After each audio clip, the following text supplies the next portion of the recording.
And welcome back to the Factor Uncensored. Well, it's that time of year. Many of our kids will be getting out of school. They will be on fall break, break for Thanksgiving, Christmas, New Year's Eve, but they also want to drive. And then you may have kids who drive to school anyway, teenagers out there. So we brought in our good friend, Ricky Hernandez from J.D. and Silva and Associates to talk about safety when it comes to teen driving. So, what is the first thing parents should be prepared for if they have a teen driver in the house, Ricky? A great question. And I would say there's categories to teen drivers, right? Because under 18, 16 and 17, there are special rules. That's technically called a provisional license. It's not the same Mhm. license that you and I currently possess.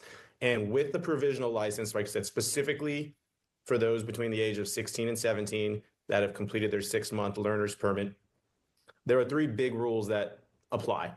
Number one is you're only allowed one passenger under the age of 21 that is not a family member, correct? So only one person under the age of 21 should be traveling you 16 to 17. No parties in the car. No parties in the No, car. no parties in the car. Right? More people in the car, higher likelihood that you're going to get in an accident.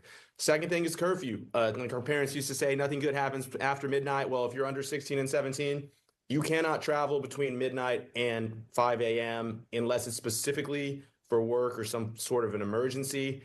And additionally, the last one is cell phone usage. If you're between 16 and 17, not allowed to use your cell phone at all, even hands-free devices, which of course is different once you turn 18, get a full-fledged license. And that last one is very important because those teens are tied to that cell phone and they may want to show off. They may want to stream that they're driving.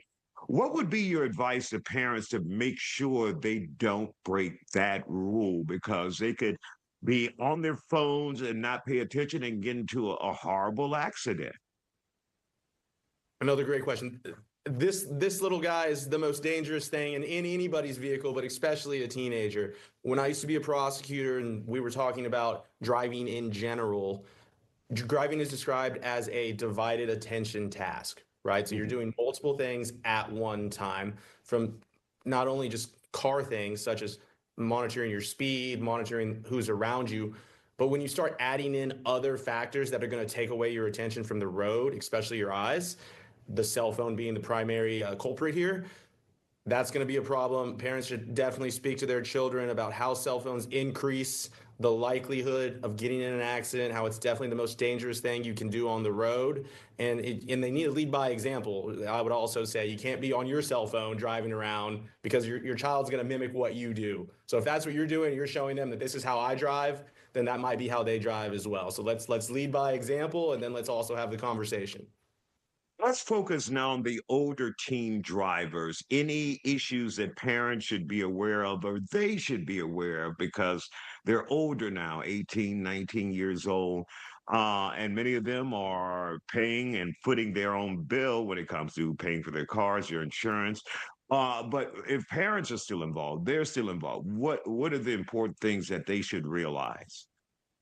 I think it's also important for teens to realize high traffic areas, areas where there needs to be heightened concern, right? Whether that's freeway intersections or if some of these teens are out and about in the later nights, if you're going to be driving at later times, maybe after midnight, you need to be aware that there might be other drivers on the road that could be intoxicated, could maybe not be paying attention as well as they should, and to really heighten their awareness and experience of those times when an accident could be more likely to happen, I think is very important for your teens that are going to be in college.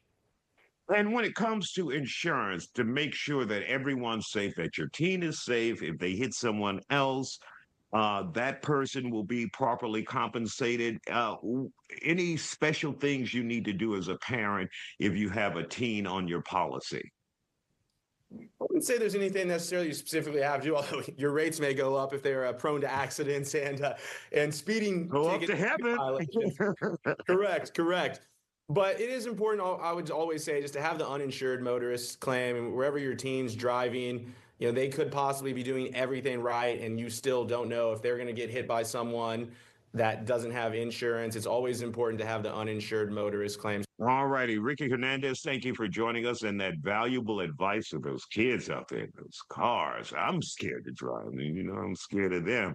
All right. Thank you for joining us here on The Factor, and we'll be back with more Factor in just a moment. Stay with us. Fox 26 late nights are sizzling with the Isaiah Factor Uncensored at 10:30. Many of us have those relatives and in-laws that we hate being around. At 11:30, the bold, the provocative, the nightcap pours it on.